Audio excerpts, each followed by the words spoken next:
Então, a gente aprende todo dia.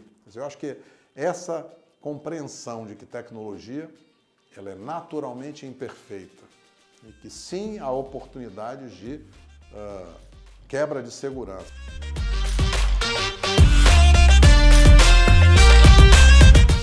Quando houve a criação da primeira urna, um requisito funcional é que a urna deveria imprimir um comprovante para cada voto. Então, os colegas engenheiros que listaram as funções desejadas definiram esse requisito. Por quê? Porque eles, como bons engenheiros, eles reconheciam já na origem de que a tecnologia é imperfeita.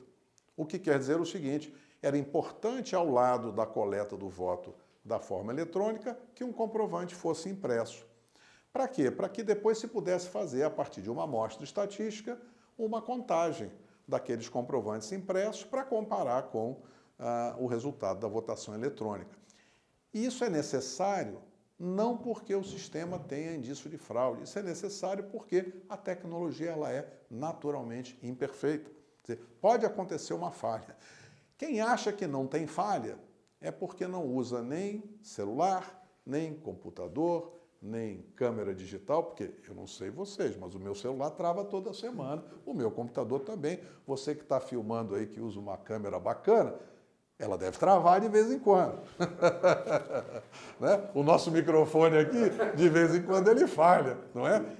E isso é normal, a gente não tem que ficar ansioso, a gente só tem que aceitar. Quando a gente aceita que a tecnologia tem imperfeição natural, a gente, então, toma os devidos cuidados para ampliar as cadeias de confiança. Então, acho que essa é a mensagem de que temos um bom sistema, temos um bom produto, mas a tecnologia evolui, nas redes sociais surgem dúvidas, né? Nessa eleição eu vi que aconteceu uma coisa muito interessante, pessoas criativas começaram a imaginar algoritmos. Olha aqui, tem um algoritmo, aí o cara manda uma curva para você, aí eu recebo, como eu sou da área. Isso é verdade? Eu disse, olha, eu não sei se é verdade, porque você não tem a evidência, mas é criativa a ideia desse algoritmo, essa teoria da conspiração. Como é que você confronta a teoria da conspiração? Você traz cadeias de confiança independentes, né? A gente lá na nossa história, né, a gente dizia, né, a mulher de César, não basta ela ser honesta, né, ela precisa parecer honesta. Então você precisa criar um ambiente de confiança para que as pessoas olhem e digam, além de funcionar, eu estou vendo aqui que esse outro órgão, o Inmetro, certificou, esse outro órgão aqui, a certificação digital da ICP Brasil também participou, e assim por diante. Quer dizer, cadeias de confiança independentes que tragam pacificação para o processo democrático. Olha, esse é um processo evolutivo. Eu sugiro que, nesse caso, a gente se afaste um pouco e olhe, tem várias oportunidades de melhoria, né? Vocês devem ter visto aí nas notícias as filas. Então, por exemplo, existe uma escolha no Brasil que é um sistema que ele briga com a teoria das filas. Na teoria das filas, você sabe que se você tiver uma fila única, qualquer atraso que aconteça ao longo do processo, esse atraso vai se acumulando na fila.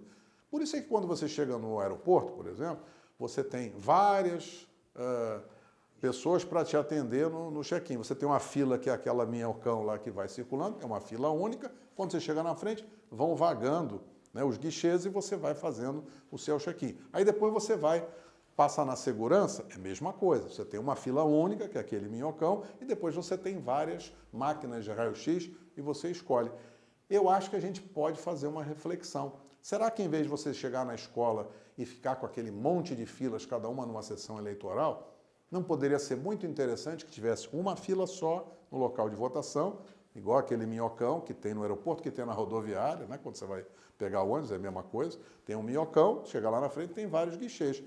Poderia ser igualzinho, você chega no local de votação, tem uma fila única, depois você tem alguns guichês de identificação. Passou na identificação, aí você vai para uma outra fila e tem várias máquinas de votar e você escolhe qualquer uma aleatoriamente. Eu acho que isso traria uma evolução logística operacional e traria uma redução de custo. Porque ao longo do dia você vai em qualquer local de votação, numa escola que tem 10, 20, 30 sessões eleitorais, o que você percebe? Você vai numa sessão, está vazia.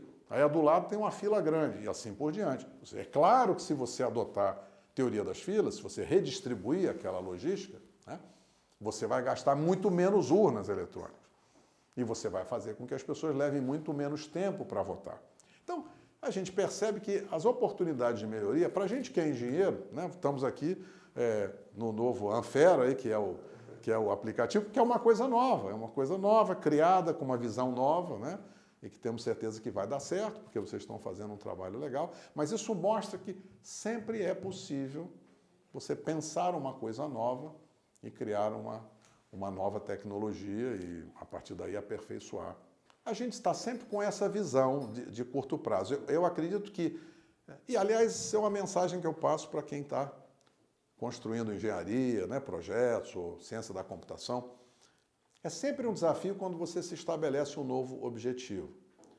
E a cabeça da gente, ela tende a misturar aquele objetivo que eu quero alcançar, aquele projeto que eu quero fazer, com como fazer isso. Porque a gente busca, né, isso é natural do cérebro da gente, ele busca conforto no raciocínio. Então ele está querendo construir uma solução numa certa direção, mas ao mesmo tempo ele busca um conforto para ver se, será que esse objetivo que eu quero alcançar, ele é viável? Ele fica tentando descobrir uma maneira que seja confortável à sua capacidade de compreensão. O voto impresso, na minha visão, é isso.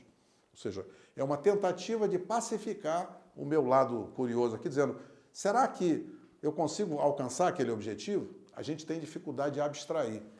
Então, eu acho que imprimir algo que permita a comprovação tem o seu valor. Mas, por exemplo, eu tenho um colega do ITA que desenvolveu uma impressora que ela imprime uma trilha de papel contínua.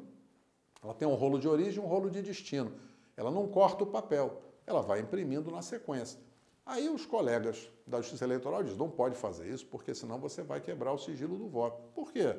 Não, porque se você tiver uma sequência, né, você souber que aquela pessoa votou às 10h15, você vai lá, procura o voto mais ou menos naquele horário, você vai descobrir em quem aquela pessoa votar. Digo, certo. E se tiver 3 máquinas, uma do lado da outra, e o eleitor puder escolher onde ele quer votar, e a identificação foi feita lá atrás e não tem dado do eleitor nessa máquina. Resolveu o problema. Eu posso ter 3 máquinas, uma impressorinha do lado, não precisa cortar papel, a aleatoriedade está na máquina que o cara escolhe. Não estou dizendo que essa solução é melhor ou pior, eu só estou dizendo que se a gente pensar em soluções, se afastando do problema e olhando para o objetivo lá na frente, e aí tentando explorar diferentes alternativas, a gente muitas vezes encontra soluções inesperadas, que não eram naturais, intuitivas, né, a primeira vez que a gente olha para o problema. Esse é um tema, digamos, que merece outra reflexão, que é, no Brasil a gente tem 2 entidades que têm funções muito diferentes que estão misturadas entre si. Um é o Tribunal Superior Eleitoral. Isso é um órgão jurídico, assim como nós temos o Supremo, os tribunais regionais, né, enfim, os fóruns, nós temos o Tribunal Superior Eleitoral. Trata de temas legais. Natural que a direção do TSE seja conduzida por ministros, por magistrados. Agora, existe uma outra entidade muito diferente, que é a administração eleitoral. Essa aqui trata de logística, de operação, de cadastramento de pessoas, de sistemas de informação. Essa é uma atividade técnica. Quer dizer, uma reflexão que a gente propõe é que essas 2 entidades elas sejam separadas. Essa entidade técnica da administração eleitoral pode continuar participando do contexto da justiça eleitoral, mas não deveria ser dirigida por ministros do Supremo, que são pessoas que têm notório saber jurídico. Elas não têm notório saber técnico, elas não conhecem, não estudaram, não têm formação sobre sistemas de informação, logística, operação. Então, muitas vezes, numa eleição passada, por exemplo, 2020, que houve lá um problema com o servidor, a gente viu uma situação que eu fiquei constrangido, eu fiquei triste de ver o presidente do TSE, um magistrado, um cara importante, que devia estar protegido, devia ter a sua posição elevada ao patamar que ele merece, que é o patamar do Supremo. E ele lá dando uma coletiva tentando explicar por que o servidor travou.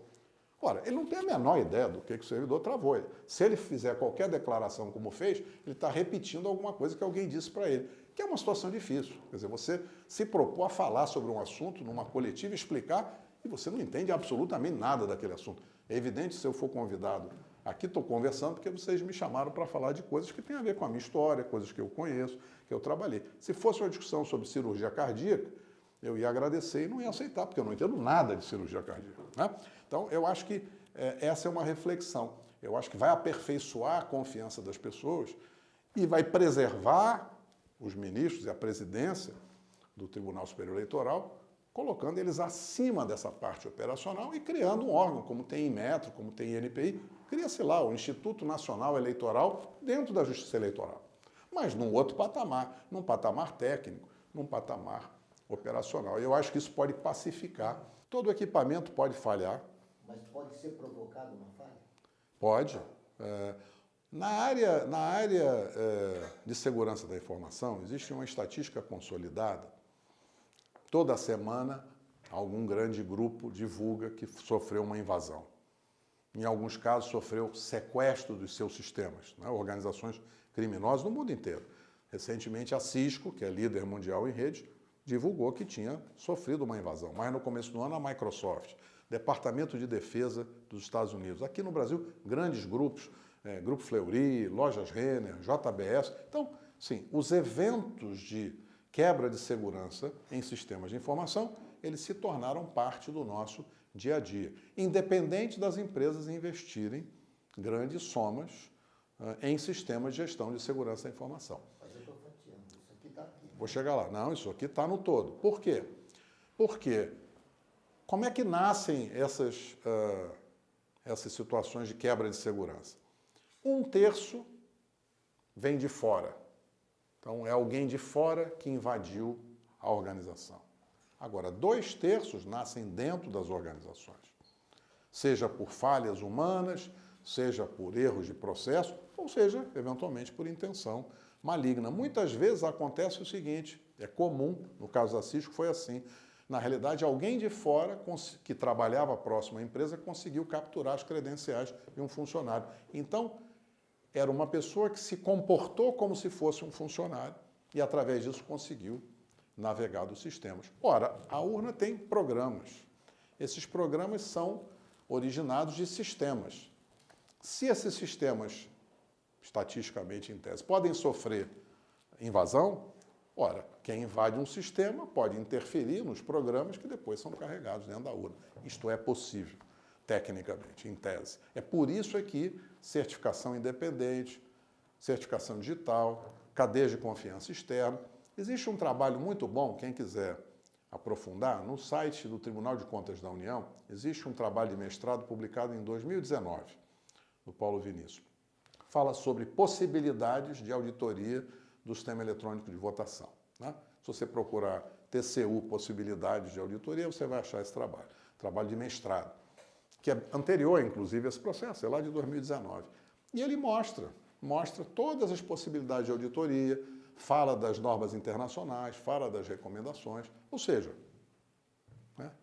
Vamos lá, eu volto ao que eu disse antes. O Brasil tem um bom sistema eleitoral, a urna eletrônica é um bom produto e as pessoas que trabalham lá são pessoas qualificadas.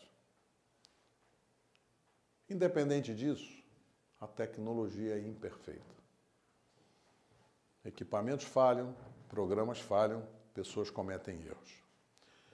95% das invasões de sistemas nascem de erros humanos. 95%. São as estatísticas, isso é fato estatístico. 2/3 nascem dentro das organizações. Então, como é que é possível interferir num sistema? Eu vou te dar um exemplo que não é a urna, para a gente não ficar nessa polêmica. Vou te dar um exemplo da rede de oleodutos dos Estados Unidos, que é uma companhia gigante, tem lá uma rede de oleodutos, de primeira linha, teve os sistemas de automação invadidos. Por quê? Os sistemas de oleoduto não estão ligados na internet. Eles têm lá uma rede própria, fechada, interna. Como é que eles foram invadidos? Alguém entra na companhia, por uma forma qualquer, há diversas, né? Entra na organização, através da organização, ela planta um pequeno programa dentro daquele sistema de automação e, a partir dali, ele controla o processo. No nosso caso, seria algo parecido. Quer dizer, alguém que invade um sistema e aí descobre onde é que estão armazenados programas que depois vão ser carregados em determinado dispositivo e aí prevê um comportamento naquele dispositivo. Então, segurança da informação é algo que é uma ciência. Quando eu falo para vocês que tem oportunidade de melhoria, eu não estou dando a minha opinião isolada. É algo que a gente aprende todos os dias, a gente conversa com os colegas todos os dias. Então, o que é muito importante? É importante que seja implantado um sistema de gestão de segurança da informação na Justiça Eleitoral, nas diversas áreas da Justiça Eleitoral. É importante que esses sistemas sejam certificados por cadeias de confiança independentes. Hoje todo mundo emite nota fiscal eletrônica. Antigamente era em papel. Como é que você emite nota fiscal eletrônica? Você compra um certificado digital, você compra um token, liga o token no computador, ou instala um certificado digital no computador, e aí você emite uma nota fiscal, ou emite um documento, uma procuração, ou um contrato. A lei garante que quando você cria um documento eletrônico e faz essa criação com uma assinatura digital realizada a partir de um certificado digital ICP Brasil, que é essa cadeia de chaves públicas, infraestrutura de chaves públicas brasileira, a lei diz que aquele documento tem o seu conteúdo presumido como verdadeiro. É chamada presunção legal de veracidade. Então, você gera um documento, assina aquele documento com o certificado digital ICP Brasil, a lei garante que o conteúdo daquele documento é presumido legalmente como verdadeiro. O oposto a isso é quando você pega um computador e gera um documento qualquer e não usa um certificado digital. Ou você pega um computador e imprime um papel, um relatório, um boletim de urna da urna eletrônica, sem um certificado digital ICP Brasil, esse documento não recebe a garantia de presunção legal de veracidade, porque a lei diz que para ter essa garantia precisa ser assinado com o certificado digital ICP Brasil. Isso quer dizer que tem fraude? Claro que não. Isso quer dizer que há oportunidade de melhoria. Né? Ou seja, quem olha e diz assim, esse sistema é perfeito, não precisa mudar, quem propõe mudança está atacando. Quando alguém fala isso, evidentemente é porque não é do ramo, porque não estudou. Porque qualquer profissional técnico sabe, é um equipamento, é um programa, claro que pode melhorar. Melhorar está no DNA, está na essência de você ser um profissional técnico. E por que melhora? Porque você aprende com os colegas. Né? Eu estou aqui, né, um pouco mais de 40 anos de formado, indo para 50 anos de formado, e a gente aprende todo dia. Todo dia você recebe um texto de um amigo, você estuda um assunto, você faz um curso, você acabou de me contar que você estava fazendo um curso. Então, a gente aprende todo dia. Eu acho que essa compreensão de que tecnologia ela é naturalmente imperfeita e que sim há oportunidades de quebra de segurança. E a forma de você minimizar isso, você gerenciar isso corretamente, é você seguir melhores práticas. É você ter um bom sistema de gestão de segurança da informação, você fazer gestão de continuidade de negócio, você trazer certificação independente, você trazer auditorias independentes e você conversar com o mundo externo e ouvir, não é? Que é o que nós estamos fazendo aqui. Qualquer sistema de emissão crítica, um satélite, alguém que tenha controle sobre o sistema, se não houver um controle externo, independente, deste grupo que controla tudo, isso gera uma oportunidade de interferência. Então, qualquer sistema de emissão crítica, o satélite, a urna, o relógio, o celular, qualquer sistema de emissão crítica, como é que chama? Coração artificial, né? Qualquer sistema de emissão crítica. O que é fundamental nas melhores práticas? É a segregação de funções, é o que a norma 27001 recomenda, é o que o Guia de Governança Organizacional Pública do Tribunal de Contas da União recomenda. Você nunca deixa, né, controle total de todas as atividades na mão de algumas pessoas sem controle externo. Quer dizer, o que você precisa fazer? Você precisa dividir as atividades. Então, quem desenvolve não pode ser quem opera, não pode ser quem controla a qualidade, não pode ser quem define. Então, num ambiente de missão crítica, e a plataforma eleitoral é um ambiente de missão crítica, você tem que ter segregação de funções. Você tem que ter alguém que especifica, essas especificações têm que ser publicadas, você tem que ter alguém diferente que desenvolve, você tem que ter uma outra entidade independente que certifica aquilo que foi desenvolvido em relação às especificações técnicas, tá certo? E depois você tem que ter auditorias antes, durante e depois do processo, por organizações independentes. Isso é a essência. Se você não tiver isso, independente se é online, se é offline, se é azul, se tem cara de abacaxi, de amendoim ou de banana, sistemas de missão crítica, eles têm que ser tratados de forma segmentada. E as suas atividades têm que ser conduzidas por pessoas diferentes. E cadeias de confiança independentes têm que tratar certificação, auditoria de integridade, auditoria de assertividade de resultados, auditoria de funcionamento de acordo com as especificações previamente definidas. Quem estudar o assunto sabe que tecnologia é imperfeita. E por isso é que a norma diz, por isso é que o TCU diz, por isso é que qualquer auditoria diz. Segregação de funções. Você especificou. Eu sugiro o seguinte, vocês estão fazendo essa pergunta.